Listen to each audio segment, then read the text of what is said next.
Thank you so مچ شجاع نواز صاحب اپنا time دینے کا. ناظرین، پاکستان کے ایک بہت اچھے جو مایہ ناز سول ملٹری ریلیشنز پہ ایک اتھارٹی جو رکھتے ہیں وہ اس وقت ہمارے ساتھ موجود ہیں. امریکہ میں رہائش پذیر ہیں. مختلف ملٹری کے امور ہیں، اس پہ امریکی ادارے جو ہیں، تھنک ٹینکس جو ہیں، ان پہ ان کو فیڈ بیک دے چکے ہیں. اٹلانٹک جو کاؤنسل ہے امریکہ کی، ایک تھنک ٹینک ہے، وہاں پہ بھی کام کر چکے ہیں. امریکی جو حکومتی ادارے ہیں ان کے ساتھ بھی بڑی تفصیل سے جو ہے نا پاکستان کے حوالے سے کام کر چکے ہیں. ان کی دو مشہور جو بکس ہیں، ایک کراس روڈز ہے، اس بک نے ایک تہلکہ سا مچا دیا پاکستان کی ملٹری کے بارے میں. بڑا ایک تفصیل سے تھا کہ کیسے ملٹری کے اندر کے معاملات ہیں کیسے بہتر ہونے چاہیے. پھر اس کا جو فالو اپ بک ہے وہ بھی ہمارے سامنے آ چکی ہے. اور پاکستان کے بارے میں جو اندر کے جو حالات ہیں اور ملٹری کے ساتھ جو تعلقات ہیں، امریکہ کے ساتھ جو تعلقات ہیں، اس پہ ایک بڑی تفصیل سے لکھا ہے اس میں. اور بہت سی چیزوں سے وہ کتاب پردہ اٹھاتی ہے. پاکستان کی ملٹری رول کے حوالے سے اگر ہم آ جائیں، آپ سمجھتے ہیں کہ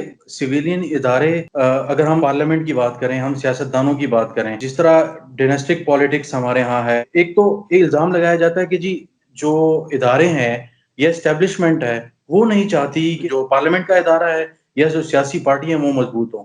تو آپ سمجھتے ہیں کیا یہ اسٹیبلشمنٹ یہ اس طرح کر رہی ہے، یہ جو سارا کچھ ہو رہا ہے، یا اداروں میں خود بھی اس طرح شاید جمہوریت نہیں ہے جس طرح کی ہونی چاہیے؟ کیا کہیں گے اس حوالے سے؟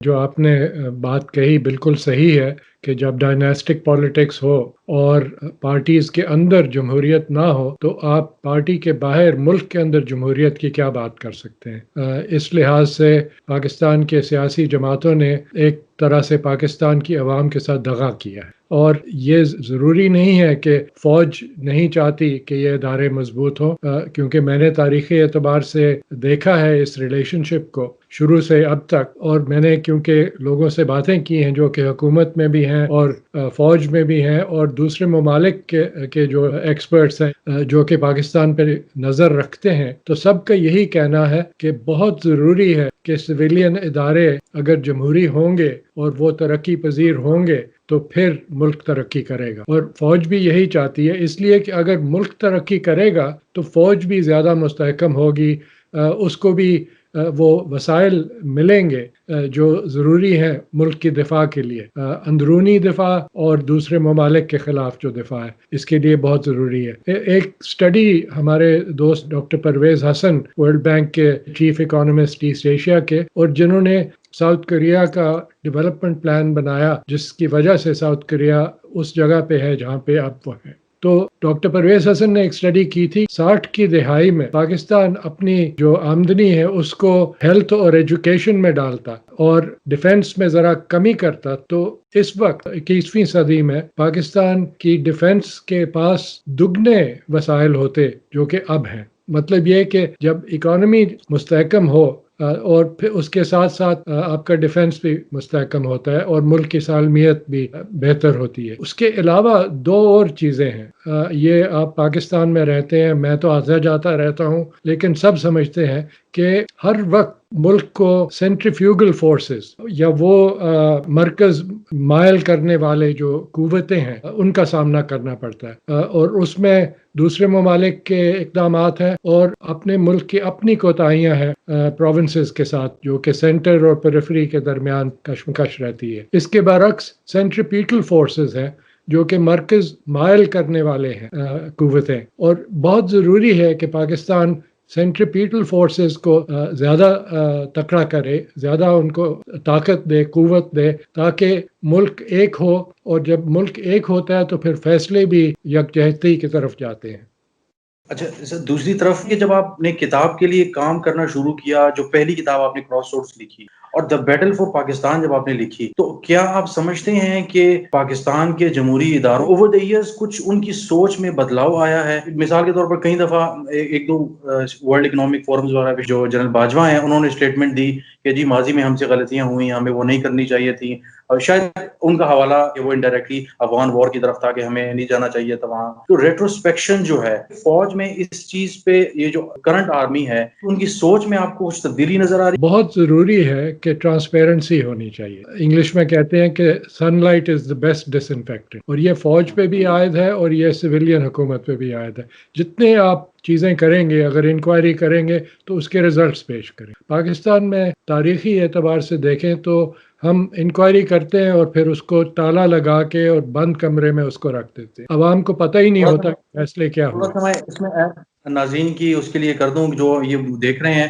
شجاع صاحب نے بڑی امپورٹنٹ بات کی، یعنی لیاقت علی خان کے قتل کے معاملے سے لے کر 71 کا معاملہ ہوا، حمود الرحمان کمیشن آیا، اس کے علاوہ پھر لیٹسٹ اگر ہم دیکھیں کارگل کا واقعہ ہوا، پھر اس کے بعد ہمارے سامنے آیا ایبٹ آباد کمیشن جو تھا. ہمیں ان تمام کمیشنز کا بتایا گیا. ایک رپورٹ لیک ہوئی تھی الجزیرہ کو ایبٹ آباد کمیشن کی، اس کے علاوہ ہمیں کچھ نہیں پتا کہ کون لوگ انوالو تھے اس طرح کے بہت سے معاملات میں. تو جس طرح شجاع صاحب نے ذکر کیا کہ اداروں کی جو ٹرانسپیرنسی ہے وہ بہت ضروری ہے. شجاع صاحب جاری رکھیں. جی بالکل صحیح آپ نے فرمایا. میں ابھی ایبٹ آباد کمیشن کا ہی ذکر کر رہا تھا کہ اگر وہ کمیشن کی رپورٹ سامنے آتی تو اس پہ ایک پبلک ڈبیٹ ہوتا، وہ پارلیمنٹ میں بھی ڈبیٹ ہوتا، لیکن سب سے ضروری ہے کہ عوام کو پتہ چلتا کہ کیا ہوا کیا نہیں ہوا. اور اس میں بہت اچھی اچھی باتیں نکلی اور ایسی باتیں بھی نکلی کہ جن پہ پردہ ڈالا گیا فوج کی طرف سے. مثلا جو افسر پہلے انٹیلیجنس بٹالین کا کمانڈر تھا راولپنڈی میں، جس نے امریکنوں کی مدد کی اور اب سین ڈیگو میں بیٹھا ہوا ہے، اس کا نام آیا اور جو فوجی نمائندے تھے انہوں نے کہا کہ نہیں یہ کلیئرڈ ہے، ہم نے اس کو انویسٹیگیٹ کر لیا. اور کئی سالوں کے بعد وہی افسر جو انچارج تھے اس لیزاں کے ایبٹ آباد کمیشن کے، ان پہ الزام لگایا گیا کہ انہوں نے غیر ملکی اداروں کے ساتھ تعاون کیا اور ان کو 14 سال قید اناؤنس ہوئی. تو ہمیں نہیں پتا کہ سچ کیا ہے جھوٹ کیا ہے، لیکن اگر عوام کے سامنے ایسی باتیں آئے اور اگر پارلیمنٹ سوال جواب کرے تو پھر بہت ضروری ہے کہ قوم کو پتہ چلے اور پھر قوم فیصلے کرے. میں نہیں سمجھتا کہ کوئی ادارہ بیٹھ کے یہ سوچ رہا ہے کہ چاہے یہ ملک کے لیے ہو یا برا ہو، ہم یہ چیز باہر نہیں آنے دیں گے کیونکہ ہمیں نقصان پہنچے گا. اس سے ملک کو بھی نقصان پہنچتا ہے اور اداروں کو بھی نقصان پہنچتا ہے. تو یہ ایک مطلب اصولی بات ہے. اب لیٹسٹ خبر جو آپ نے سنائی جنرل باجوہ کا جو اعلان ہے، میں سمجھتا ہوں یہ خوش آئند بات ہے، اس لیے کہ اگر اس انکوائری کی رپورٹ سامنے آتی ہے تو پھر ظاہر ہے کہ پاکستان کا رخ تھوڑا تبدیل ہو رہا ہے اور بہت ضروری ہے کہ اس رخ میں تبدیلی آئے. لیکن سیاسی جماعتوں میں بھی تبدیلی آنی بہت ضروری ہے اور نئی سیاسی جماعتیں نکلنی چاہیے جو کہ شہر سے نکلیں، کیونکہ پاکستان کی زیادہ تر آبادی اس وقت شہروں میں ہے. سینسس نے اس کو پورا اکنالج نہیں کیا، لیکن ندیم الحق صاحب جو پہلے تھے ڈپٹی چیئرمین پلاننگ کمیشن، ان کی رپورٹ جو ہے اس سے یہ ظاہر ہوتا ہے کہ 65% آبادی اس وقت پاکستان کے شہروں میں ہے. تو ان کی نمائندگی ہونی چاہیے اور فیصلے وہاں سے نکلنے چاہیے. شجاع صاحب ایک اور اس سے جڑی بات ہے، آپ نے اداروں کا اس سے بظاہر یہ لگتا ہے کہ شاید ابھی تک وہ تھنکنگ نہیں آئی جو بظاہر آنی چاہیے کہ ہمیں چیزوں میں ٹرانسفر. ہماری ڈیفنس جو سینٹ کی کمیٹی ہے، آپ نے اپنی کتاب میں بھی اس کا ذکر کیا ہے، مشاہد حسین سید کو عموماً رکھا جاتا ہے یا وہ خود آ جاتے ہیں جیسے بھی ہے، لیکن اس کی بہت سی چیزیں بڑی سینسرڈ ہوتی ہیں. موسٹلی میں خود پارلیمنٹ بھی کور کرتا ہوں، اس کی موسٹلی جو کمیٹیز ہوتی ہیں وہ آف جو ہے نا وہ کیمرہ رکھی جاتی ہیں، کہتے ہیں جی میڈیا کو اجازت نہیں ہے. اچھا بہت سی چیزیں جنرل باتیں ہوتی ہیں، بعض اوقات سی پیک پہ کوئی ڈیولپمنٹ ہے، جی گوادر پہ معاملہ ہے، اس پہ کوئی ڈسکس ہونا ہے کہ جی ان کیمرہ میٹنگ ہے لہٰذا میڈیا الاؤڈ نہیں ہے. تو آپ کی بات اس حد تک بہت بہتر ہے کہ آہستہ آہستہ اس طرح اچانک نہ کریں، لیکن گریجولی اس طرف جائیں کہ ٹرانسپیرنسی کی طرف جائیں، اور اسی طرح سیاسی جماعتوں کو بھی اس طرف جانا چاہیے. اچھا دوسرا جو اہم سوال ہے وہ یہ ہے کہ گورننس کے مسائل ہمارے ہاں بہت زیادہ شدید ہیں، اور فوج کے نمائندوں سے اگر بات کریں آپ تو وہ یہ کہتے ہیں کہ بھئی ہم نے کسی وزیر اعظم کو، چاہے وہ نواز شریف تھے یا وہ اس سے پہلے جتنے وزیر اعظم گزرے، ہم نے کب ان کو روکا ہے کہ وہ ملک میں ترقی کریں، ملک میں جو ڈیولپمنٹ کے کام ہے وہ کریں. وہ کام تو وہ کر لیں، وہ کام وہ کرتے نہیں ہیں، اور وہ کہتے ہیں ہم نے فورن پالیسی میں کام کرنا ہے، ہم نے آرمی چیف کو جو ہے وہ IG کے لیول پہ چلانا ہے. تو ایک فوج کی طرف سے نقطہ نظر یا یہ چلایا جاتا ہے یا ان کا یہ نقطہ نظر ہے. تو کیا آپ اس سے اگری کرتے ہیں کہ جو ان کے کرنے کے کام ہے سیاستدانوں کے، وہ بھی اس حد تک شاید نہیں کر پاتے، یا وہ جو حکومتیں حکومت وقت ہوتی ہے وہ اپنے وہ کام نہیں کر پاتے، اور ہم دیکھتے ہیں کہ کوئی نہ کوئی سول ملٹری جو تناؤ ہوتا ہے وہ ہر دفعہ ہوتا ہے. نواز شریف کے ساتھ تو یہی ہوا کہ شروع سے کوئی نہ کوئی ہر جنرل کے ساتھ کوئی نہ کوئی اس کا تناؤ رہتا ہے. تو کیا اس میں کوئی حقیقت ہے یا یہ پیڈل کیا جاتا ہے سیولین گورنمنٹ کے خلاف پروپیگنڈا؟ میں پھر ذکر کروں گا کراس سورڈز کا، اور وہ اس کی نئی ایڈیشن 2017 میں آکسفرڈ نے پھر نکالی، اور ایک اردو ایڈیشن بھی ہے، بے نیام تلواریں، جو کہ اب مل رہی ہے. تو بہت سے لوگ اب پوچھ رہے ہیں اس کے بارے میں، تو اگر وہ چاہیں تو وہ آکسفرڈ یونیورسٹی سے کتاب وہ لے سکتے ہیں. کیونکہ تاریخی اعتبار سے جب آپ دیکھیں، تقریباً ہر آرمی چیف جب آتا ہے تو سب سے پہلے وہ اناؤنسمنٹ یہی کرتا ہے کہ ہمیں سیاست کے ساتھ کچھ تعلق نہیں رکھتا. سیاست جو ہے وہ حکومت کے حوالے ہے. ملک کا دفاع جو ہے اس پہ نظر رکھیں گے، اور خارجی امور پہ، ان مسائل پہ جن کا دفاع پہ وزن پڑتا ہے، تو ان پہ ہم نظر رکھیں گے. اس میں افغانستان ہو گیا، کشمیر ہو گیا، ہندوستان ہو گیا، اور امریکہ کے ساتھ تعلقات اور چین کے ساتھ تعلقات، یہ بڑی بڑی جو باتیں ہیں. پھر سعودی عرب بھی آ گیا اس میں. لیکن بہت ضروری ہے کہ جو حکومتیں ہیں وہ اپنے امور پہ قابو رکھیں، اور ایک ایکسپرٹیز رکھیں سیکریٹریٹ میں بھی اور اپنے سیاسی جماعت میں بھی، تاکہ ایکسپرٹس کو لائیں، بجائے یہ کہ کسی کو اٹھا کے آپ منسٹر لگا دیں.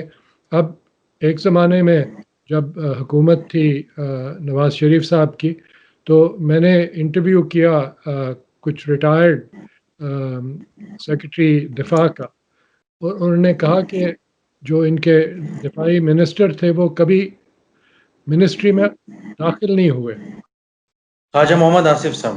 تو اگر یہ بات صحیح ہے تو میں سمجھتا ہوں کہ یہ اس سے آپ نے فیلڈ ان کے حوالے کر دی، کیونکہ سیکرٹری دفاع بھی ریٹائرڈ فوجی ہوتے ہیں، سیکرٹری ڈیفنس پروڈکشن بھی ریٹائرڈ فوجی، اس کے اندر سینئر پوزیشنز بھی ریٹائرڈ فوجی یا ایئر فورس یا نیوی کے. تو اگر آپ نے کنسیڈ کر دی اسپیس، تو ظاہر ہے سیاست میں جو ہے وہ خلا نہیں رہتا، وہ ظاہر ہے پھر فوج بھرے گی. تو بہت ضروری ہے. آپ نے ذکر کیا سینٹ کا دفاعی کمیٹی کا، اس پہ آپ جا کے اگر دیکھیں تو جنرل بیگ، جن کو میں نے کوٹ کیا اپنی نئی کتاب بیٹل فار پاکستان میں، انہوں نے بڑے سوچ بچار کے بعد بڑی اچھی تجاویز پیش کی ہیں کہ کس طرح سے defence committee of the senate کو بہتر بنایا جا سکتا. اب میں سمجھتا ہوں بہت سے سینیٹرز ایسے بھی ہیں جو کہ سویلین ہیں، حالانکہ اس میں ایکس فوجی بھی ہیں کمیٹی میں، لیکن جو سویلینز ہیں وہ خود ہاتھ کھینچ لیتے ہیں. بجائے یہ کہ سوال جو آپ کریں، اس سے ان کی عزت بھی بڑھے گی فوجیوں کے نظر میں، لیکن نہیں کرتے، خود سیلف سینسرشپ کرتے ہیں. اور پھر جب زمانہ گزر جائے بعد میں کمپلین کرتے ہیں کہ جی فوجیوں نے ہمیں یہ نہیں کرنے دیا، فوجیوں نے وہ نہیں کرنے دیا. تو یہ دونوں طرف سے اگر کمزوریاں، ظاہر ہے اگر آپ ایک ویکیوم کریٹ کریں گے تو وہ خلا جو ہے وہ فوج پورا کرے گی، کیونکہ اگر وہ پورا نہیں کرتی تو ملک کی سالمیت اور اس کی سیکیورٹی پہ ظاہر ہے اثر پڑے گا. آپ نے ریسنٹلی ایک انٹرویو کہا کہ مجھے نواز شریف نے کہا کہ جنرل ظہیر الاسلام نے 2014 کے دھرنے کے دنوں میں مجھے کہا کہ آپ ریزائن کر دیں یا اسٹیپ ڈاؤن کر دیں. اور آپ نے پھر حوالہ دیا رچرڈ آلسن کے انٹرویو کا، کہ رچرڈ آلسن جو امریکن جو ایمبیسڈر تھے، انہوں نے بھی اس بات کی تصدیق کی کہ کچھ کو کی تیاریاں ستمبر سے ہی جو ہے وہ شروع ہو چکی تھیں ظہیر الاسلام کی طرف سے، اور اپنے من پسند لوگوں سے اور کور کمانڈر سے ملاقات بھی شروع کر دی تھی. لیکن انصار عباسی صاحب دا نیوز کے ایک جرنلسٹ ہیں، انہوں نے ظہیر الاسلام سے بات کی، اور ظہیر الاسلام نے مزید بات تو نہیں کی، صرف یہی کہا ہے کہ جی میں نے اس قسم کا کوئی پیغام جو ہے نہ میں نے دیا ہے، نہ میں نے کوئی ان کو کہا. لیکن انہوں نے کہا کہ ایک بریگیڈیئر صاحب کے تھرو یہ پیغام گیا اور انہیں کہا گیا کہ آپ اسٹیپ ڈاؤن کر دیں. تو اس حوالے سے آپ کی جو نواز شریف سے بات چیت وغیرہ ہوئی، اس پہ تھوڑا سا روشنی ڈالیے گا کہ وہ کیا محرکات تھے اور یہ کس طرح یہ معاملہ ہوا. یہ جو پہلی بات آپ نے کہی، جو وزیر اعظم نواز شریف کا کہنا ہے کہ مجھے ٹیلی فون کال آیا جنرل ظہیر الاسلام سے، یہ میں نے نہیں رپورٹ کیا، یہ نواز شریف کی اپنی رپورٹ ہے.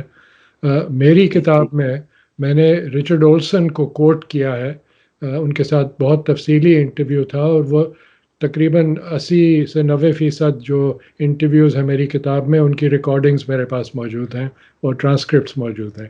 اس میں رچرڈ اولسن نے یہ کہا، اور وہ میں نے کوٹ اپنی کتاب میں پورا دیا، کہ ہمیں پتہ چلا کیونکہ ہم نظر رکھ رہے تھے آئی ایس آئی پہ کہ آئی ایس آئی چیف کچھ بات کر رہے تھے جرنیلوں سے، اور پھر جب یہ آرمی چیف کو پتہ چلا، اور میرے نزدیک یہ عین ممکن ہے کہ یو ایس ایمبیسڈر نے آرمی چیف کو بتایا ہوگا، لیکن یہ انہوں نے نہیں کہا مجھے۔ تو اس وقت جب آرمی چیف کو پتہ چلا تو انہوں نے اس کو رد کر دیا، اس پلان کو، اور ظہیر الاسلام کو وہاں سے پوسٹ کر دیا D G I S I سے، اور نئے D G I S I کو منتقل کیا۔ تو یہ بات صحیح ہے، یہ میری کتاب میں ہے۔ پہلی جو بات آپ نے کہی وہ اس کے ساتھ میرا کوئی تعلق نہیں ہے۔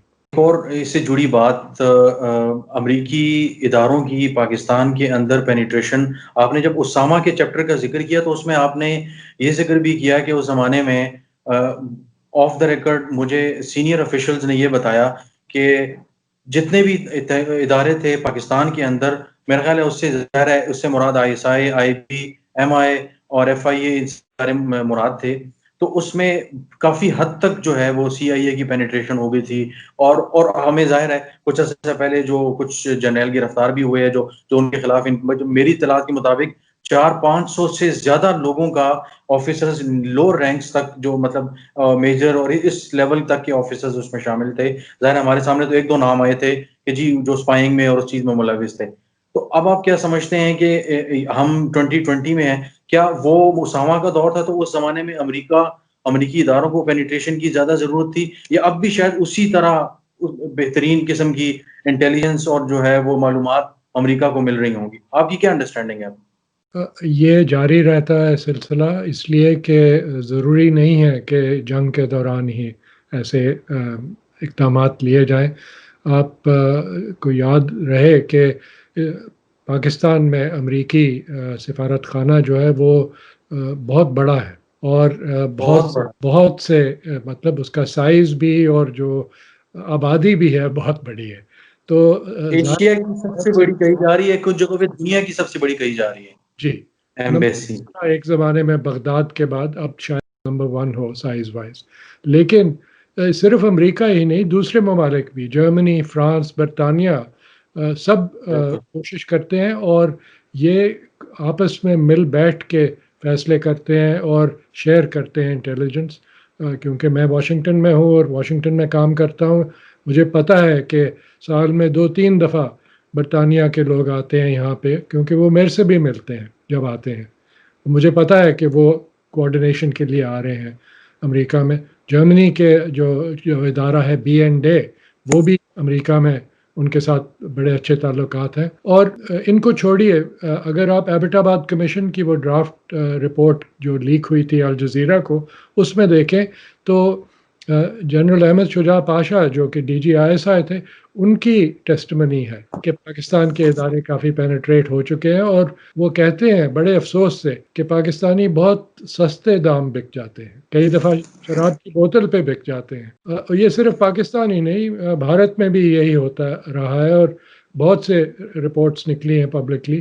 تو یہ ترقی ممالک کی کمزوری ہے کہ وہ اتنے ڈپینڈنٹ ہو جائیں امداد پہ کہ ان کے جو جونیئر آفیسرز ہیں، مڈل لیول یا سینئر آفیسر، وہ اپنے ذاتی مفاد کے لیے قوم کے خلاف کام کریں۔ یہ ہر وقت ہوتا ہے اور یہ جاری رہے گا۔ اس لیے بہت ضروری ہے کہ اگر پاکستان چاہتا ہے کہ وہ اپنی سیکرٹ سیف رکھے تو اپنا ایک سیکیورٹی سسٹم ایسا رکھے کہ کنٹرول رہے اس کا۔ کیا ہم یہ کہہ سکتے ہیں کہ یہ پہلی حکومت ہے جس کی سویلینز کے ساتھ نسبتاً بہتر انڈرسٹینڈنگ ہے؟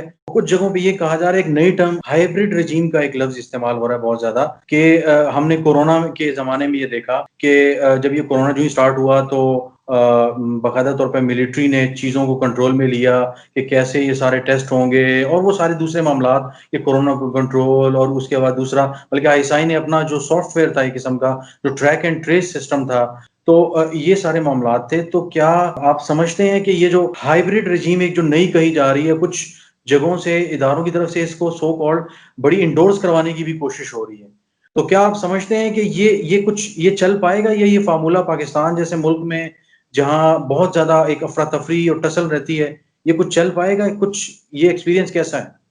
میں پھر تاریخی اعتبار سے آپ کو بتاؤں کہ ایک میان میں دو تلواریں نہیں رہ سکتی. جنرل مشرف بھی کہتے تھے کہ یونٹی آف کمانڈ بہت ضروری ہے، اور اگر سویلین حکومت ہے تو یونٹی آف کمانڈ جو ہے وہ سویلین حکومت کی ہونی چاہیے، اور وہ پرفارمنس بیسڈ ہونی چاہیے اور گورننس بیسڈ ہونی چاہیے، بجائے یہ کہ خوش فہمی کی وجہ سے، یا یہ کہ آپ کیونکہ ہر بات جو اگر دفاعی ادارے کرتے ہیں اس پہ آپ ہاں کر دیں تو وہ بات صحیح ہے. کیونکہ انگریزی اور وہ فرانسیسی کا ایک لفظ تھا جو کہ میری کتاب کا پہلا ٹائٹل تھا، پھر میں نے تبدیل کیا، مس الائنس. مس الائنس وہ چیز ہوتی ہے جب کہ دو فیملیز میں جو کہ ان ایکول ہیں سوشلی اور اکنامکلی، ان میں شادی ہوتی ہے، اور وہ شادیاں ہمیشہ ٹوٹ جاتی ہیں. تو اس لیے یہ امبیلنس جو ہے یہ ملک کے لیے بھی صحیح نہیں ہے اور اداروں کے لیے بھی صحیح نہیں. بہت دوسرے ضروری. معنوں میں میرج آف انکنوینئنس جیسے کہا جاتا ہے. جی، میرج آف کنوینئنس کہہ لیں، لیکن مس الائنس کا جو لفظ ہے وہ عین اس پہ بیٹھتا ہے. ٹھیک کہ جب ایک ان ایکول پارٹنرشپ ہو تو وہ پارٹنرشپ نہیں ہوتی. تو ہائیبرڈ رجیم کا آپ نے بات کی، جب پرائم منسٹر نواز شریف تھے تو ان کی ہمیشہ کوشش ہوتی تھی کہ فوج کو ہر چیز میں شامل کیا جائے، اور جنرل کرامت کے ساتھ ان کی کھٹ پٹ اسی وجہ سے ہوئی کہ بہت سی چیزیں ایسی تھی جو وہ پیش کرتے تھے، اور میں نے اپنی کتاب میں بھی ذکر کیا کہ ہر میٹنگ میں وہ ایک نئی بات کہتے تھے کہ ایک جنرل صاحب تسی یہ کر دیو، اینڈ جنرل کرامت نہیں کرتے تھے، اور پھر وہ تنگ ہے کہ یہ آرمی چیف جو ہے یہ ہمارے ساتھ تعاون نہیں کر رہا. اور جب جنرل مشرف آئے تو سب سے پہلے انہوں نے وہی کیا جو کہ جنرل کرامت نے نہیں کیا. تو انہوں نے فوجی لوگوں کو بلایا اور کہا کہ آپ واپڈا کے میٹر ریڈنگ میں مدد کریں. پھر آپ کو یاد ہوگا گوسٹ سکولز کا مسئلہ تھا، وہ بھی فوج کو لے آئے. تو اب یہ کام فوج کا نہیں ہے. اب ڈیزاسٹر ریلیف جب ہوتی ہے تو اس میں فوج ظاہر ہے تیار ہوتی ہے، امریکہ میں بھی نیشنل گارڈ پہنچ جاتی ہے، وہ ضروری اقدامات ہیں. لیکن اگر آپ عام سویلین ایڈمنسٹریشن میں فوج کو شامل کریں گے تو ظاہر ہے up and down the rank, جرنیل سے لے کے اور سپاہی کے رینک تک، وہ سب یہی سمجھیں گے کہ آپ لوگ کیا کر رہے ہیں اگر ہم یہ کام کر رہے ہیں، آپ کی کیا ضرورت. تو ظاہر ہے کہ ایک مسئلہ ہے جو کہ سویلینز کے ہاتھ میں ہے، اور حل بھی ان کے ہاتھ میں ہے. یہ فوج کے ہاتھ میں حل نہیں ہے، اور نہ ہی فوجی حل سیاست میں یا اکنامکس میں اور گورننس میں صحیح ہوتا ہے. کیونکہ فوج کا ایک رجحان اور ہوتا ہے، ان کی ٹریننگ اور ہوتی ہے، اور ان کی ڈسپلن اور ہوتی ہے. اور اگر آپ فوج کو سویلین معاملات میں ملوث کر دیں گے تو ان کی پروفیشنلزم جو ہے وہ ختم ہو جاتی ہے. سر آپ سے آخری ایک سوال، 10 سال بعد یا 50 سال بعد آپ پاکستان کو کہاں دیکھ رہے ہیں؟ میں پریڈکشنز نہیں کرتا، اس لیے کہ بہت سے ایسے معاملات ہیں جس پہ کہ ہمارا کوئی کنٹرول نہیں. اور مثلا 1 سال پہلے اگر ہم بات کر رہے ہوتے تو ہمیں پتہ ہی نہیں تھا کہ کووڈ-19 کیا ہے، کیا وبا ہے، اس کے کیا اثرات ہوں گے. اور اب کووڈ-19 کی وجہ سے امریکہ کے نوبیل پرائز وننگ اکانومسٹ پال رومر جو ہے، انہوں نے کہا کہ امریکہ بھی جو ہے کسی حد تک نارمل جو سچویشن ہے وہ 2024 سے پہلے نہیں ہو سکتی. تو اس سے 5-6 سال اور لگیں گے. تو جو 10 سال آپ نے بات کی ہے 2030 کی، اب میں نے اس پہ کافی کام کیا، اور میری کتاب کا جو فائنل چیپٹر ہے چوائسز، اس میں بہت سی چیزیں ہیں جو کہ تفصیل میں آپ دیکھ سکتے ہیں کہ مختلف سیناریوز ہیں جو سامنے رکھتے ہوئے آپ دیکھ سکتے ہیں کہ اگر یہ ہوا تو یہ ہو سکتا ہے.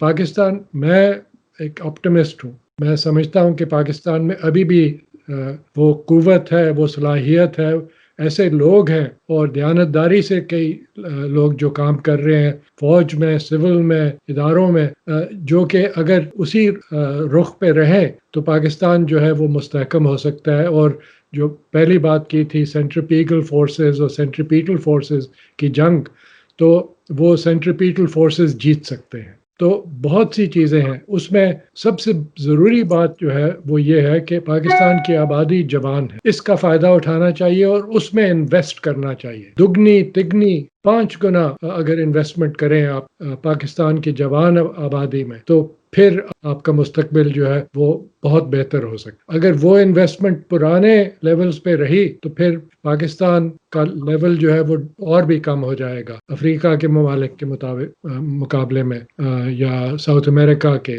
یا دوسرے ممالک کے مقابلے میں. اس وقت جنوبی ایشیا میں بنگلہ دیش نمبر 1 ہے، ہندوستان نہیں.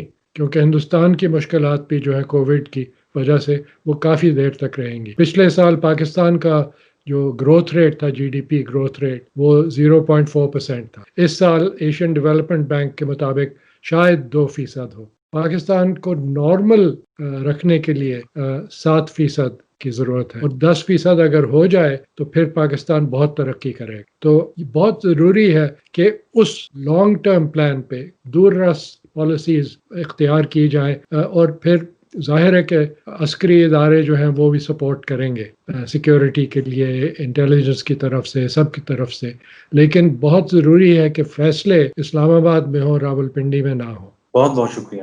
شکریہ۔